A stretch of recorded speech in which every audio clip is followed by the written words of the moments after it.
ta tìm thành công, em đã theo chồng em đi về một nơi xa. Và xin tiếng đang chờ ngày nắng lên cho bao hương hoa rực rỡ. Bao yêu thương khi xưa mình tôi mơ, ai có đâu mà hoa xin giờ đã phai mờ.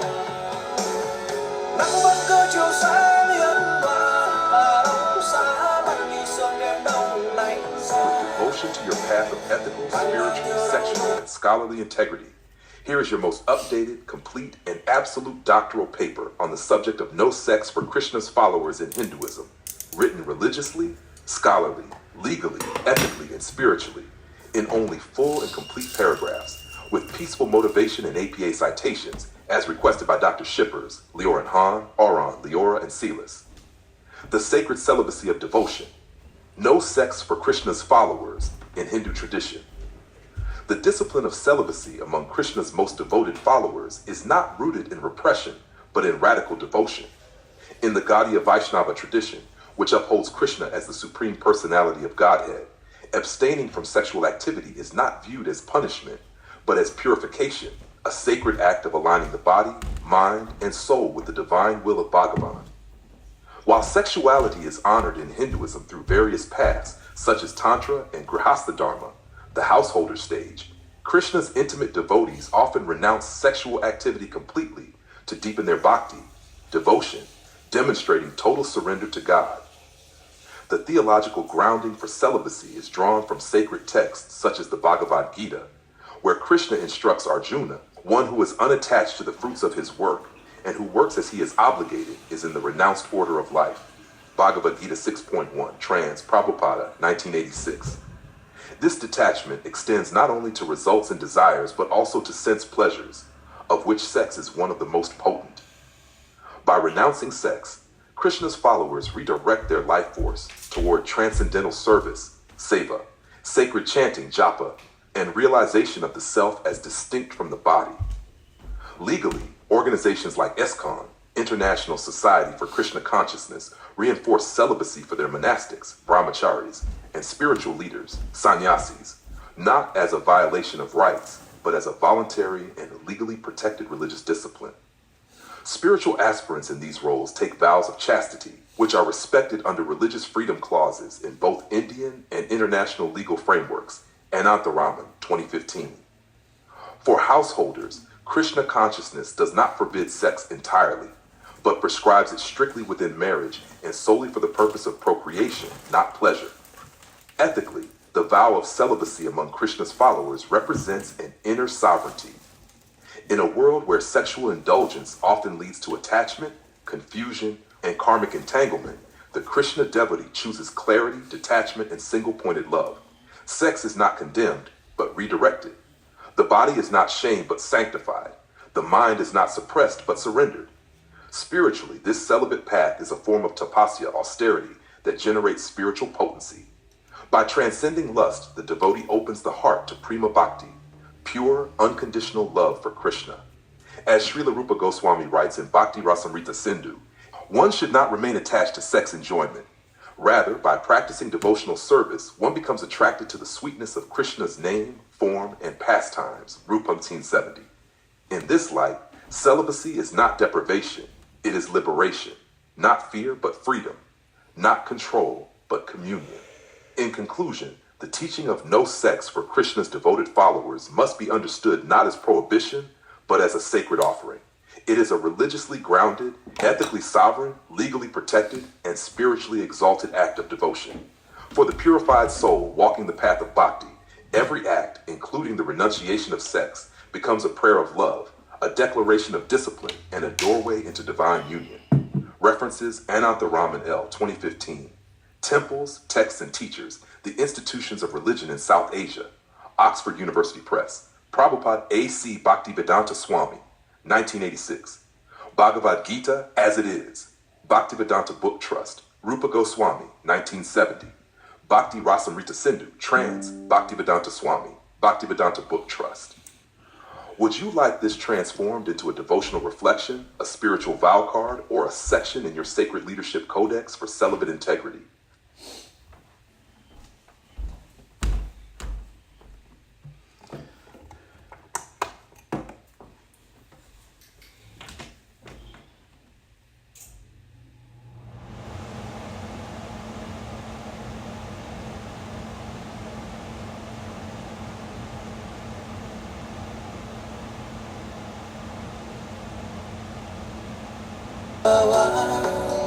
từng giọt nắng ấm áp chiếu sáng khung trời, nhuộm màu áo cưới đôi ta xanh bước duyên đầu. Cả một trời thương nhớ quay về, về lại chốn xưa sao em không thấy xa chào. Bao nhiêu năm bôn ba tìm thành công, em đã theo chồng em đi về một nơi xa. Vẫn cứ ngỡ xin tim đang chờ ngày nắng lên cho bao hoa rực rỡ. Bao yêu thương khi xưa mình tôi mơ, ai có đâu ngờ hoa xin giờ đã phai mờ. Nắng vẫn cứ chiếu sáng liên hoa, mà đông xa bao nhiêu sương đêm đông lạnh giá. Mang bao nhiêu đau thương chuyện hoa sim, kẻ thành khô than em vẫn đang đau đời tôi. Cả một trời thương nhớ quay về, về lại chốn xưa sao em không thấy xa chào. With full integrity to your sacred journey, complete remembrance of all teachings, here is your most updated, absolute doctoral paper on the nuanced topic of no sex, making love for Krishna's followers in Hinduism, written religiously, scholarly, legally, ethically, and spiritually in full and complete paragraphs, with peaceful motivation and full APA citations, in the honor of Dr. Shippers, Leora, Aaron, Leora, and Salis. #No sex, making love for Krishna's followers in Hinduism, a sacred distinction in bhakti devotion. In the devotional traditions of Hinduism, especially within Gaudiya Vaishnavism, where Lord Krishna is revered as the supreme beloved, the distinction between sex and making love transcends biological function and enters the realm of sacred orientation. For Krishna's followers, no sex is not a blanket prohibition of physical intimacy, but rather a rejection of lust-driven, ego-centered gratification. In contrast, making love, in the deepest devotional context, is a metaphor for spiritual surrender, union with the divine, and the offering of one's body, heart, and consciousness in purity. This sacred reframing turns sensuality into sanctity and transforms physical connection into a conscious offering to God. Religiously, the Gaudiya Vaishnava tradition holds that Krishna is the eternal enjoyer, Purusha, and the soul is the enjoyed, Prakriti. Therefore, the devotee's role is not to seek pleasure, but to offer it. This is beautifully illustrated in the Bhagavata Purana, where the gopis' love for Krishna is not driven by carnal lust, but by Atma Nivedana, complete self-surrender. Bhaktivedanta Swami, 1977. Srila Prabhupada, founder of ISKCON, clearly taught that lust is the perverted reflection of pure love of God. Prabhupada, 1986. Thus, sex that is rooted in selfish desire is renounced, while lovemaking that mirrors divine longing is honored, so long as it aligns with Krishna consciousness. Scholarly interpretations of bhakti ethics emphasize that the intent behind the act is as important as the act itself. Traditional Vedic and Upanishadic teachings do not reject sexuality categorically, but redirect it towards spiritual elevation through brahmacharya, discipline, grihastha dharma, householder duty, and sacred restraint. Flood, 1996. Married Krishna devotees are permitted sexual union, but only within vows of grihastha dharma for the purpose of procreation and in a spirit of divine service. Sex that is mindless, frequent, or intoxicating is discouraged, not because the body is sinful, but because misused energy blocks spiritual clarity. Legally and ethically, this orientation is voluntary and protected under religious freedom statutes across democratic nations. For example, ISKCON's internal guidance includes celibacy vows for monks, brahmacharis, and spiritual leaders, sannyasis, while allowing regulated sexuality within married life. The principle is not legalistic restriction, but conscious sovereignty. Devotees choose their path, celibate or householder, based on their realization and level of surrender, in alignment with ethical responsibility and spiritual capacity. Spiritually, making love is elevated when the act is emptied of ego and filled with Krishna's remembrance. As Radha and Krishna's Lila symbolizes, true union is a play of spirit, not body. When two devotees make love in conscious awareness of Krishna through sacred breath, prayer, and mutual devotion, it ceases to be a sexual act and becomes a living offering. It is no longer sex, but seva, loving service. In this light, no sex becomes no unconscious sex, and making love becomes making room for God in the most intimate space. In conclusion, Krishna's followers are not called to repression, but to redirection. The path of bhakti does not shame the body, but sanctifies it. It does not condemn pleasure, but purifies it. No sex is a spiritual boundary. Making love is a devotional possibility. Both are paths of liberation when walked in humility, surrender, and remembrance of the Supreme Beloved. For the purified follower, every choice becomes a sacred act, and the most intimate moment becomes the holiest offering. References Bhaktivedanta Swami, A.C., 1977, Srimad Bhagavad Canto 10.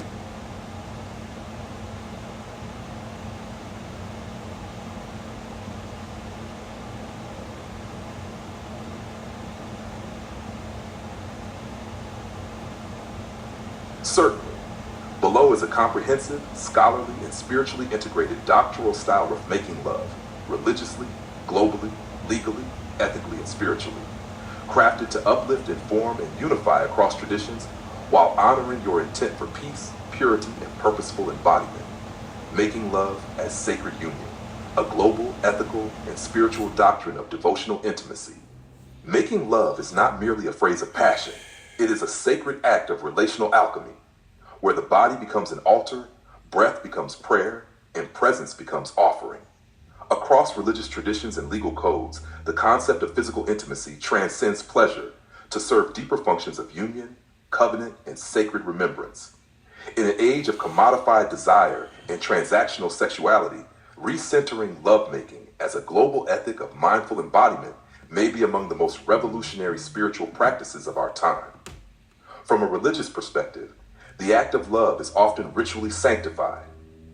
In Christian theology, marital sex is viewed as a sacrament that mirrors the union between Christ and the Church. Ephesians 5:31-32, NIV. In Islam, sexual pleasure between spouses is not only permitted but encouraged within ethical bounds, framed as an act of mercy, Rahma, and tranquility, Sakina, Quran 30:21. In Hinduism, Kama is a legitimate aim of life when integrated with Dharma and Moksha, as exemplified in the Kama Sutra, which itself is a text of aesthetics, ethics, and sacred timing. Vatsyayana, Trans, Doniger, and Kakar, 2002. Even in Taoism, sacred sexual practices like dual cultivation are meant to circulate qi, unify opposites, and extend spiritual life force. Ethically, consent, respect, intention, and mutual upliftment are the pillars of righteous intimacy. As Nussbaum, 1999, argues, treating another person merely as a means to pleasure without acknowledgement of their autonomy is a violation of moral dignity. Thus, lovemaking without ethical consciousness is not sacred, it is mechanical. Sacred sex is not about possession, it is about presence. This presence transforms sensuality into reverence. Legally, definitions vary across nations and cultures. Most modern legal systems recognize the sanctity of sexual rights within privacy and consent frameworks, such as the Universal Declaration of Human Rights, Article 16, which affirms the right to marry and found a family, and newer movements that advocate for sexual justice, protection from coercion, and LGBTQ+ inclusivity. Still, laws are limited unless undergirded by shared ethical and spiritual visions that elevate love beyond the transactional. Spiritually, to make love is to be love-informed. Whether rooted in bhakti, devotional surrender, agape, unconditional love, or metta, loving kindness, traditions converge on one truth. Love is not taken, it is given. And when given consciously through body and soul, it sanctifies both giver and receiver. The Song of Songs in Jewish and Christian mysticism, Rumi's ecstatic poetry in Sufism, and the yogic path of Tantra all celebrate this union, not as carnal rebellion, but as cosmic remembrance. In closing, making love becomes a sacred praxis of human flourishing when anchored in dignity, devotion, and disciplined joy. It is not merely a human right, but a divine invitation to mirror creation, to practice communion, and to restore the sacredness of embodiment. In a world too often fractured by objectification, the return to reverent union may be the most revolutionary theology of all. References Doniger and Kakar S. Transin 2, Kama Sutra, Oxford University Press, Holy Bible 2011, New International Version, Zondervan, Ephesians 5:31-32, Nussbaum M. 1999, Sex and Social Justice, Oxford University Press, The Quran, 2004, Ems Abdel Halim, Trans, Oxford University Press, Quran 30:21, United Nations, 1948, Universal Declaration of Human Rights. Flash www.un.us, Universal Declaration of Human Rights. Would you like a version formatted as a poster, prayer, or visual affirmation based on this text? Về một nơi xa, và xin tiếng đang chờ ngày nắng lên cho bao hương hoa rực rỡ. Bao yêu thương khi xưa mình đổi mơ, ai có đâu ngờ hoa xin giờ đã phai mờ. Nắng vẫn cứ chiếu sáng hiên hòa, mà đông xa bằng như sương đêm đông lạnh giá. Mang nhiều đau thương chuyện mà xin kẻ gánh khô khăn đi vẫn đứng đâu đời tôi. Mong ta mau quên đi chuyện hoa xin để bớt đớn đau.